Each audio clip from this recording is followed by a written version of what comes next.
Hello, today is August 14th, 2012, and this is my first daily broadcast for AaronLujan.com. The reason I have my phone here is because I do not have a microphone, so I'm just going to be using this as a microphone today. Essentially, my goal is to produce as many daily video broadcasts covering what I believe are the most important news stories of the day. I believe that there are a lot of stories that are being reported on the web and on cable news, newspapers, etc., that just aren't really newsworthy. They don't really matter to us as everyday Americans. So my goal, my hope is that sourcing the news from different sources, alternative sources, you and I together can get to the bottom of it, figure out exactly what is the truth. So today, being August 14th, I'm just going to go ahead and cover what I found to be the three most pertinent news stories of the day. I found three stories that I thought were very interesting, very important, very relevant. The first story, actually, I found through intelhub.com, which is a really awesome alternative news site regarding a ammunition procurement by the Department of Homeland Security. The article is titled, "Prepping for Civil War, DHS Set to Purchase Up to Another 750 Million Rounds of Ammo." Essentially, fedbizops.gov, I believe is the name of the site, which posts contract opportunities for government contractors to fulfill orders that the government has. And this particular site reported a procurement opportunity for ammunition providers, an estimated 750 million rounds of ammo. And the procurement, what I thought was interesting is it's for training purposes. Very interesting. My question to you out there is, why would the Department of Homeland Security, which is a domestic agency, be interested in procuring 750 million rounds of ammunition?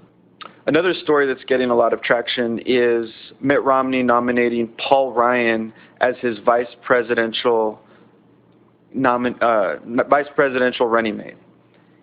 And they're talking a lot about how this was highly anticipated, how he is conservative, how the political left is attacking him for various reasons.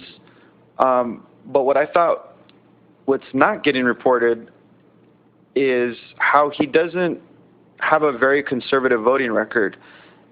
And something that's not getting reported, which I learned from the Liberty Crier, which is actually a site dedicated to Ron Paul, just pointing out the facts about his voting record. Number one, that he voted for the National Defense Authorization Act, which is the indefinite detention of American citizens without warrant. He voted for the Patriot Act, which many conservatives and Americans and constitutionalists agree is an assault on civil liberties. He's voted for bills that has called for more gun control. He has voted for TSA warrantless spying on Americans. He voted for TARP, bailouts, stimulus. He's for amnesty for illegal immigrants. And he has not voiced any opposition to the private Federal Reserve. He is for nation building based on his voting record with respect to foreign policy bills.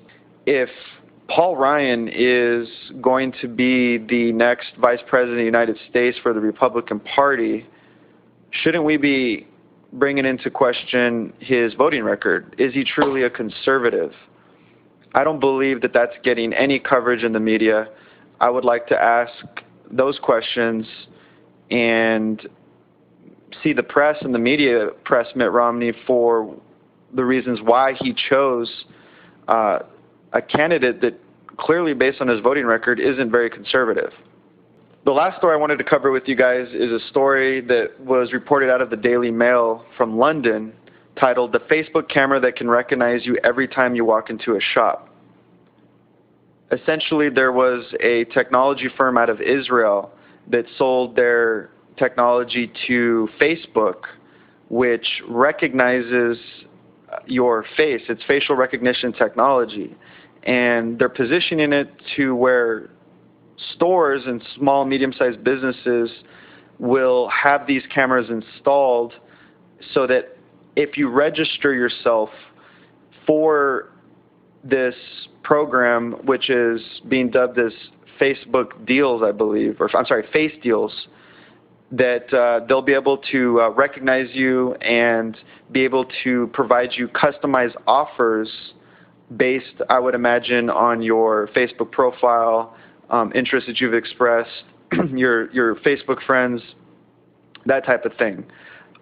So the question I would pose is, are you comfortable having cameras scan your face and have people that you really don't know be able to access your personal information?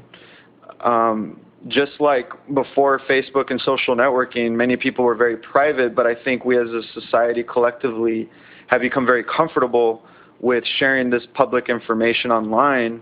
Are we being trained, or are we being conditioned to having people that we don't know be able to get information from us by just simply being in public? So that's the question I would pose there on this. Not getting a lot of media attention, just a few articles. So that's all the news I have for today. Thank you very much for watching. Today, again, is August 14, 2012. The top 3 stories, which will be linked with the video, is an Intel Hub report on prepping for civil war. Department of Homeland Security set to purchase up to 750 million rounds of ammunition. Why isn't the media questioning Paul Ryan's conservative record? And lastly, Facebook facial recognition cameras. Are we ready to have cameras recognize us by scanning our face when we walk into businesses, and having people we don't know our whereabouts, know about who we are, and then be able to provide us information based on our profiles? Thank you very much for watching. Please subscribe to my YouTube channel youtube.com/Aaron Lujan, aaronlujan.com, and please follow me on Twitter. Thank you very much.